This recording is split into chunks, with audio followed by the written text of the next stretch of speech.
Sejam todos bem-vindos aqui no canal Assunto do Dia, um jornalismo sério, de credibilidade, sempre com as fontes na tela para vocês estarem conferindo a íntegra da notícia. O que nós vamos trazer aqui para vocês é que a oposição irá se reunir, irá aos Estados Unidos, estará juntamente com o conselheiro de Donald Trump. Vocês sabem o peso que um conselheiro tem com o presidente da República, no caso Donald Trump?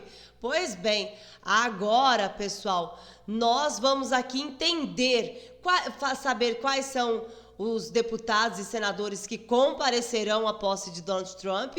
E é um momento glorioso para a direita, que inclusive para a esquerda é um momento desesperador, porque tanto aqui, eu estou aqui olhando aqui nas nossas informações, nas nossas ONGs de esquerda no Brasil devem perder muito dinheiro com o governo de Trump, né? Volta aí o Trump cacifa Eduardo Bolsonaro como principal articulador da direita no exterior, ou seja, a direita tem muita relevância para Donald Trump. Agora, como eu falei para vocês, quem sabe a volta de Glenn Greenwald com os tais 6 gigabytes que foram pegos aí por vazamentos. Certamente um hacker passou para ele, que inclusive ele deu um aperitivo na Folha de São Paulo há um tempo atrás.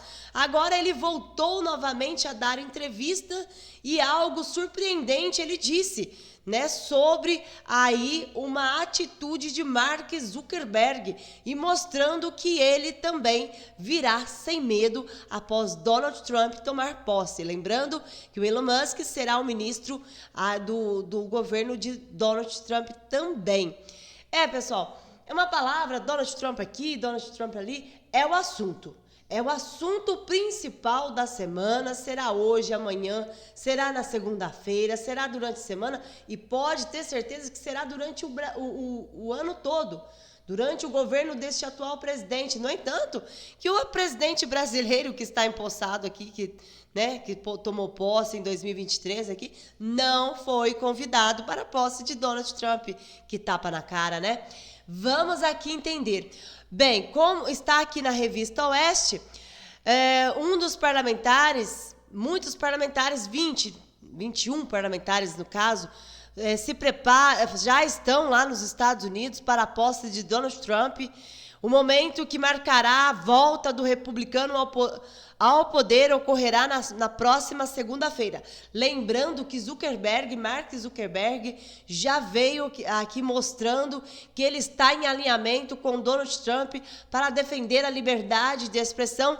Tanto é que está aí na tela para vocês, né, da Revista Oeste, o jornalista e advogado constitucionalista Glenn Greenwald afirmou que o CEO da Meta, Mark Zuckerberg, acertou ao mencionar as ordens de censura, né, nesta segunda, foi no dia 7 que ele deu essa declaração, sigilosas praticadas por alguns tribunais da América Latina.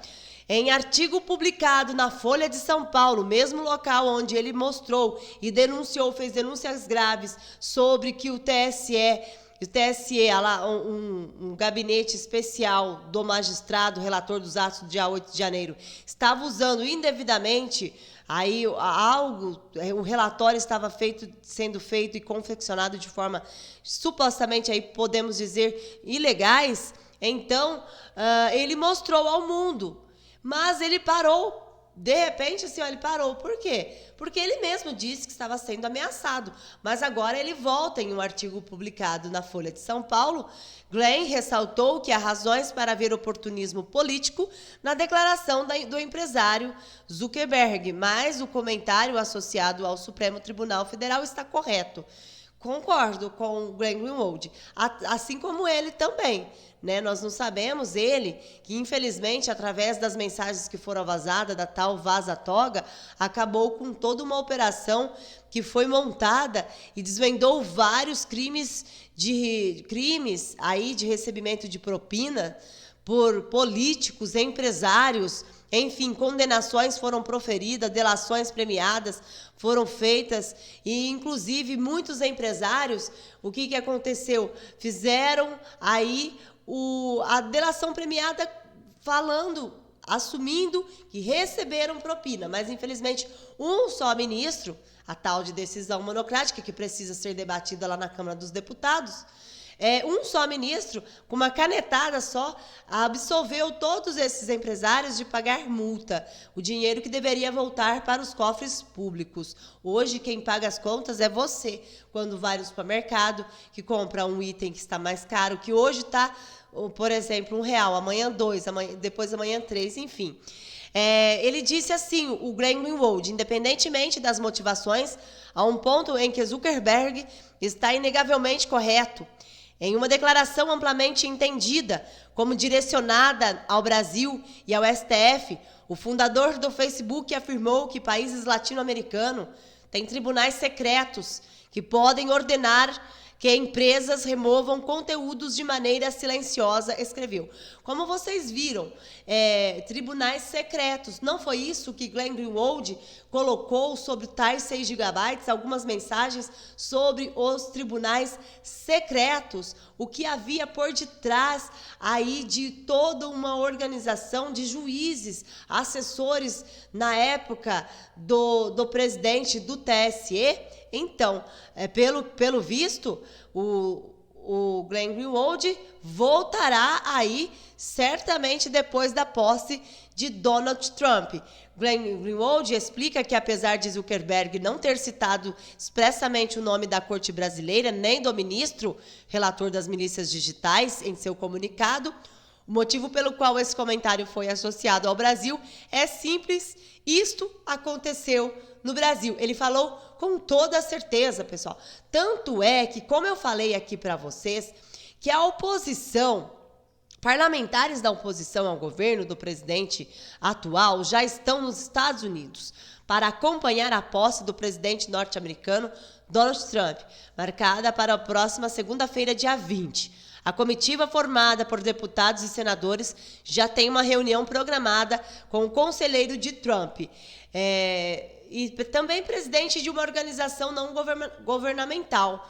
Falando em organização não governamental, como eu falei aqui para vocês, pessoal, vamos buscar aqui na informação, ONGs de esquerda no Brasil podem não mais aí, ONGs brasileiras que promovem pautas progressistas devem perder parte de sua fonte de financiamento com a nova gestão de Donald Trump, que começa já na próxima semana, com a promessa de desativação de política Wake, a expectativa em um projeto abrangente para reduzir o impacto da agenda progressista nos Estados Unidos e no mundo. Essas organizações podem enfrentar cortes relevantes no financiamento vindo das Américas. É isso aí. Toda sua ação tem a sua consequência.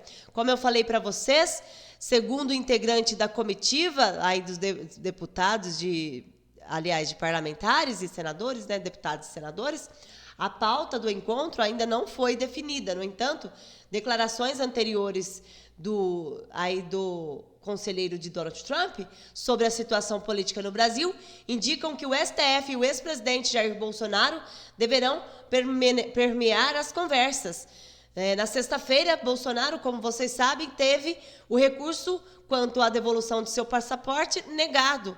Ele pediu, a sua defesa entrou para que fosse a plenário para ser decidido, mas o ministro, aí o responsável pela decisão, negou.